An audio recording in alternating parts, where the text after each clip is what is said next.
అంటే చాలా ఇష్టం గదా అందరికి. కానీ బ్యాండ్ 2 టైమ్ తిప్పాక కూడా థర్డ్ టైమ్ తిప్పాలి. లాంగ్ హెయిర్ వాళ్ళకైతే ఇదొక పెద్ద టాస్క్ అనే చెప్పొచ్చు. ఎందుకంటే హెయిర్ చిక్కు పడిపోతది. చాలా అన్‌మెస్సీగా అయిపోతది.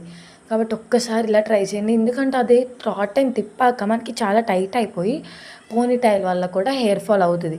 అందుకే ఈ పోనీటైల్ మీ దగ్గర 2 యూ పిన్స్ ఉంటే చాలు. ఈ పోనీటైల్ చాలా సింపుల్‌గా వేసుకోవచ్చు. యూ పిన్స్ గానీ, పిన్స్ గానీ నా దగ్గర కిందున్నాయి. అందుకే నేను చూపియలేదు. నాకు వీడియోలో అంత లెంగ్త్‌కి యూ పిన్స్ పెట్టడం గట్టా చూపించడం కష్టమైంది. అందుకే నేను క్లిప్ పెట్టా.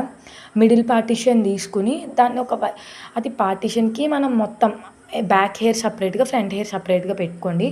ఫస్ట్ ఫ్రంట్‌కి తీసుకున్న హెయిర్‌ని నేను వీడియోలో ఎట్లయితే చూపిస్తున్నానో అట్లా తీసుకొని కోంబ్ చేయండి. ఆ ఫ్రంట్ కోంబ్ చేయండి.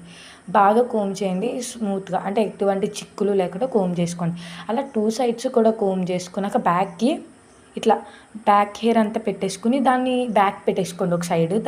ఆ హెయిర్‌తోనే చుట్టండి హెయిర్‌కి. పోనీటైల్‌కి హెయిర్‌తోనే ఇట్లా చుట్టి దానికి యూ పిన్ పెట్టండి అలా. యూ పిన్ పెట్టి దాన్ని అలా మంచిగా టైట్‌గా మీకు అనిపిస్తది కదా! లూజ్‌గా ఉంది. ఓకే. నాకు మంచిగా టైట్‌గా అనిపించినప్పుడు ఎక్కువ చుట్టొద్దు. ఒక 4 ఆర్ 5 చుట్టాక పెట్టేయండి. దీనివల్ల హెయిర్ ఎటువంటి చిక్కు పడదు. మీరు ఎందుకంటే హెయిర్ ముడి వేయట్లేదు. జస్ట్ చుట్టుతున్నారు. అక్కడ పోనీటైల్‌కి యూ పిన్స్ పెడుతున్నారు. అలాగే 2 సైడ్స్ కూడా సేమ్ ఫస్ట్ టైం చేసినప్పుడు ఎట్లా చేశారో సెకండ్ టైం కూడా అదే రిపీట్ చేయండి. అట్లనే చుట్టండి. చుట్టిన తర్వాత మళ్ళీ ఇంకో యూ పిన్ పెట్టి నాకు ఫ్రంట్ ఇట్లా లేచింది కదా! అది నేను వీడియోలో కదా నేను సరిగ్గా చూసుకోవాలి. బట్ అది నాకు చాలా అంటే చాలా ఇష్టం. ఇది చాలా క్విక్‌గా అయిపోతది. ఇట్లాంటి హెయిర్ స్టైల్స్ కోసం నా ఛానెల్‌ని ఫాలో చేయండి. Bye bye.